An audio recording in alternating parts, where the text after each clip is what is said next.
Salvete omnes! This is I'm Amelia, also known as TheMartianGeek, continuing my little playthrough of Super Mario World, probably the most hacked game ever. And if you compare and contrast the resources used for hacking this game with the resources available for hacking other games, it's not hard to see why. So when we last left our famous hero, he had just defeated the demented Iggy Koopa of Castle Number 1. Why was he demented? I don't know, I'd have to ask his therapist about that. And we're up to Donut Plains, where we find a new feature of the game. Notice the dot is red instead of yellow like all these were? Oh my gosh, there's a nightmare effect in Donut Plains 1, it's red! No. Actually, the red dot means it has a secret exit, just in case you haven't played this game before. And we have these guys, Super Koopas. Sprites 71, 72, and 73, depending on the kind. We got the yellow ones, red ones, and flashing ones. There's literally no, as far as I know, there's no difference between them except the color and the fact that the flashing ones give you cape if you stomp on them. Ah! Oh yeah, and pitch and chucks. An enemy that I never had that much trouble with in the original game, but sure seemed to be abused in hacks. And it doesn't take much to abuse him either. Little bonus area here. You have to hit the 3 blocks and hope you get them in the right order, because if you do, 1 up. There must be some difference between the yellow and red ones, but I'm not sure what it is.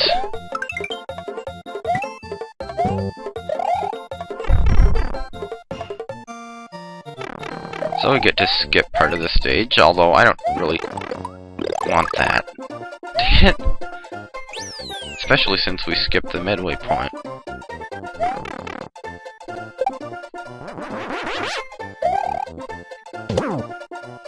Stupid pitch and chuck. Where's a baseball boy when you need one? From Yoshi's Island. Yeah, this is the cape. It's our new power-up for Super Mario World. The equivalent of the raccoon, whatever it was, suit in Super Mario Bros. 3. And with this cape is supposed to be able to break levels because you can just fly over them if you do it right. And sometimes people complain about that. My personal opinion, then don't fly over them, for Pete's sake. I mean, you're complaining because it's possible to use a power-up to do something. See, there we go. That's what you're supposed to do. But, really, my personal opinion is, if I make a level and somebody flies over it, that's their problem, not mine. I mean, how many possible explanations are there for flying over it? It was too annoying? Well, in that case, by all means, skip it. I just felt like it. Okay, whatever. I'm speedrunning? Okay, well, we have rules about that. I mean, if you don't want to play through the level normally because it's too irritating or something, then, like I said, by all means, skip it. And if you do want to play through it normally and don't have as much fun flying through it, well, then if you do fly through it anyway, you're only screwing yourself over. So, I really do not see the point in complaining about people flying over levels.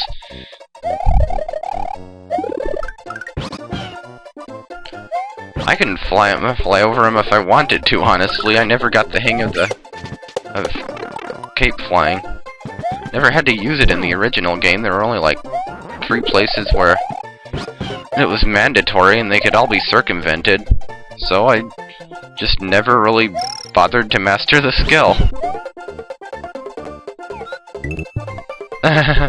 Interesting. It spit the fireballs just as it was being eaten.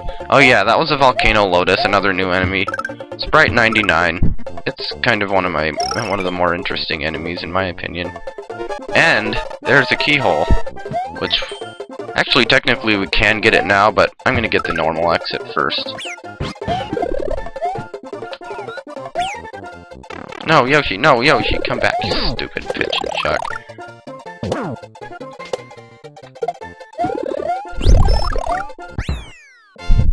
40. Nice.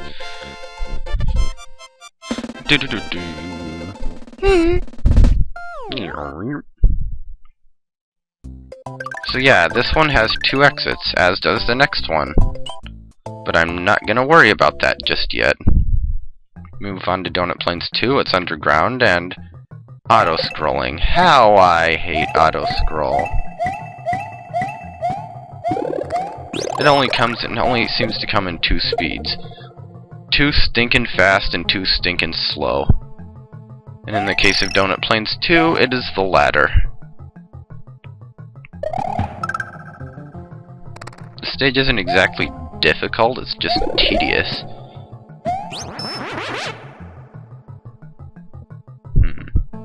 I am so severely tempted to use the emulation speedup shortcut key on bsnes. I don't think it actually has a frame skip button, but I set the speedup button to the same button I use for frame skip in ZSNES, so however you pronounce it.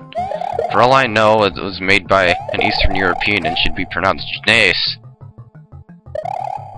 See, that pipe, you want to keep an eye on that one, because that's where the secret exit is. And this one I'm actually getting. So I'm going to have to return to this annoyingly tedious auto-scrolling stage to get the secret exit.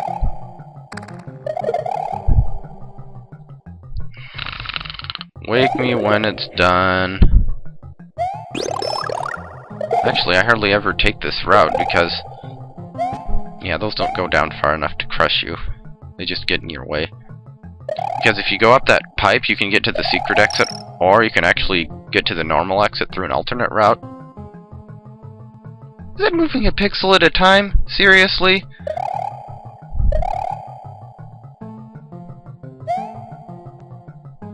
Maybe it's one of those special auto-scrolls that changes speeds.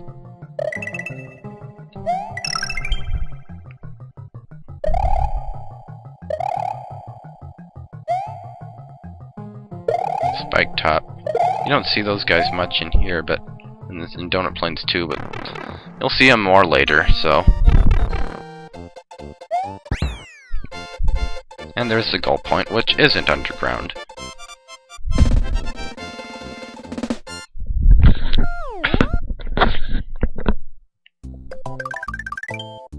Donut Ghost House. But first, let's go get that secret exit, shall we? Little speed up there. I don't care about those multi-coin block. I just get this one over with.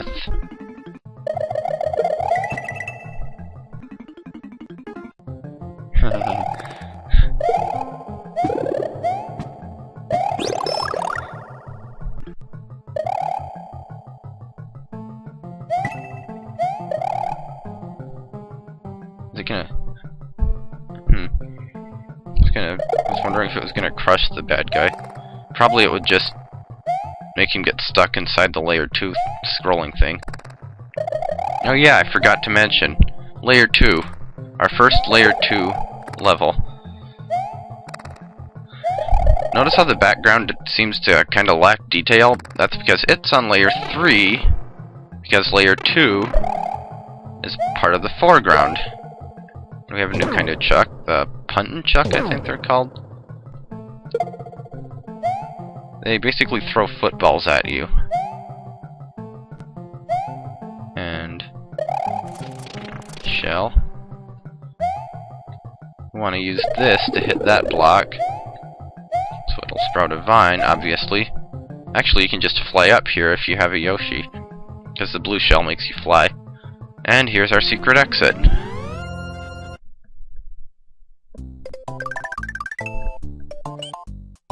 Green Switch Palace. Yeah, there's more than one Switch Palace in the game. There are actually 4. Let's see if I can not screw this up. Well, I sorta screwed it up. Sorry, I want to keep my cape. The 1-up isn't worth it. I like hardly ever get that right, I swear. Cut off! The Switch Palace tile set doesn't have corners, so they had to use cement blocks. Well, except that corner, which isn't technically solid anyway, or something like that, I don't know. They put an invisible solid block sprite over it, and I don't know why they did that.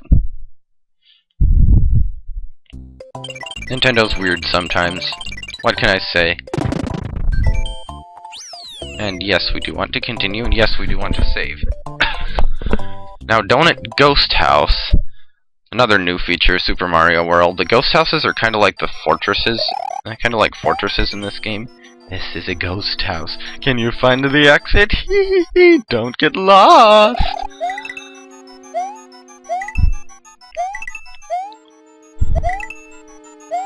You just kind of want to speedrun this first part. At least I do. Take that door. You can hit that P-switch if you want, but that's not the door you want to go into. You want to go into this one. It takes you back to another identical looking room. Climb the vine. And there you are.